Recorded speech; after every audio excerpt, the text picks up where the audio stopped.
చూడండి తెలుగు ప్రొడ్యూసర్లారా. భీమ్స్ అన్న కొద్దిగా డిసప్పాయింట్ చేసిండు భీమ్స్ అన్న మాకు. అది కొద్దిగా 2-3 పాటలు ఉంటే 2-3 పాటలు పడి ఉంటే అమ్మతోడు కొద్దిగా మ్యూజిక్ కొద్దిగా బ్యాక్గ్రౌండ్ కొద్దిగా తగ్గింది. కానీ ఎక్కువ నాకు మ్యూజిక్ అంటే కొద్ది పాటలు ఇంత మ్యాడ్ 1లో ఉన్నట్టు ఇందులో కొద్దిగా ఆట నాకు కొద్దిగా తాకలేదు. ఇంకా కొద్దిగా పడి ఉంటే మసాలా, మన చికెన్ ఉంటుంది కదా, చికెన్ బిర్యానీ కొద్దిగా మసాలా ఉంటుంది కదా మేడం, కొద్దిగా తక్కువ అయితే మనకి ఎట్లా డిసప్పాయింట్ అవుతామో ఇది కూడా అట్లనే డిసప్పాయింట్ అయినా.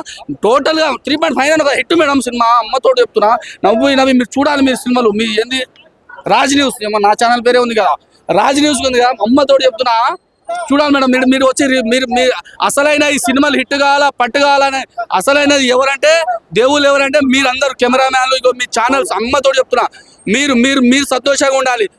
దయచేసి ఇంకోటి చెప్తున్నా, తెలుగు సినిమా ఇండస్ట్రీలారా, ఇగో మా సోషల్ మీడియా యూట్యూబ్ మీడియాలారా, వీళ్ళందరికీ మీరు ఆదుకోవాలి దయచేసి.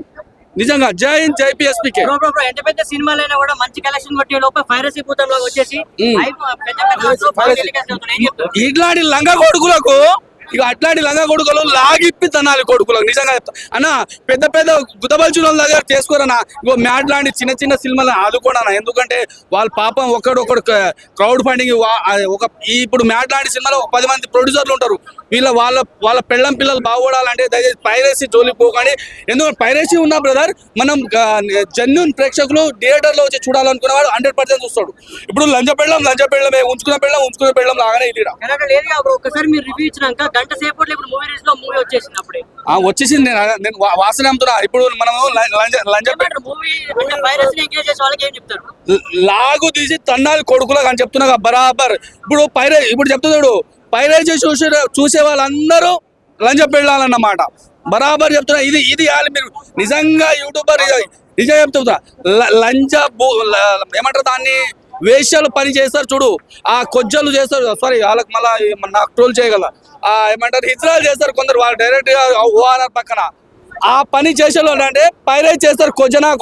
పైరసీ చేసే కొజ్జనా కొడుకులారా, బయట రోడ్ల మీద 100-200 పోయే వాళ్ళైతే పైరసీ చేస్తారు.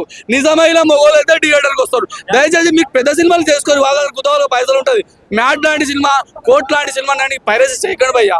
ఎందుకంటే మీకు 2 చేతులు వేసి దండం ఇక సినిమాల నీ ఆరోగ్యం ఏమైనా రోగం ఏమైనా ఉందంటే సేమ్ లొకేషన్స్, అన్ని సేమ్ లొకేషన్స్ బాగున్నాయి, చాలా బాగుంది. స్టోరీలో ట్విస్ట్ బాగుంది.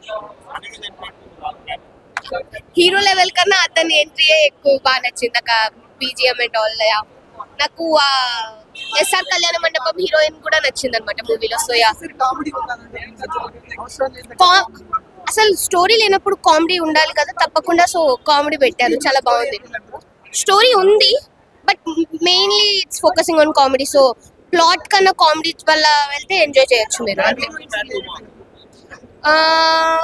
ఎప్పుడైనా సీక్వెల్ వస్తుందంటే దాని ముందుదే బాగుంటుంది, కానీ ఇది బానే ఉంది సెకండ్ పార్ట్ లాగా. సో బానే ఉంది. మ్యాడ్ 1 బాగుంది, బట్ మ్యాడ్ 2 లో కామెడీ వల్ల వెళ్ళచ్చు. సో సేమ్ డే అది చూడొచ్చు. చాలా బాగుందండి, కానీ ప్లాట్ కన్నా కామెడీ ఎక్కువ బాగుంది అంతే.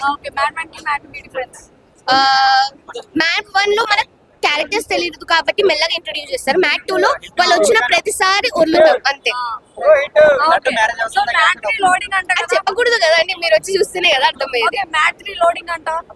మ్యాడ్ క్యూబ్ అని చెప్తారేమో ఈసారి. సో అది బాగుంది, లైక్ ఆ కాన్సెప్ట్ బాగుంది. మ్యాడ్ క్యూబ్ నుంచి ఆగదు పక్కాగా, నాకు అదైతే అర్థమవుతుంది. ఎందుకంటే స్టోరీ కొంచెం స్ట్రెచ్ అవుతుంది, బట్ కామెడీ చాలా బాగుంది. సాంగ్ స్వాతి రెడ్డి బాగుంది, అండ్ లడ్డు వారి పెళ్లి బాగుంది. అన్ని బాగానే ఉన్నాయి సాంగ్స్ అయితే చాలా. సారీ అది చెప్తే ఎట్లా బాగుంటది కదా, కానీ ట్రైలర్ లో అర్థమవుతుంది కదా, వీళ్ళు ఫ్రెండ్స్ వచ్చారంటే ఇష్యూ అవుతుంది కదా పక్కగా. ఎప్పుడైనా ఫ్రెండ్స్ ఉంటేనే బెటర్ కదా, మ్యారేజ్ ఆగుతుందో లేదో ఎట్లా తెలుస్తుంది.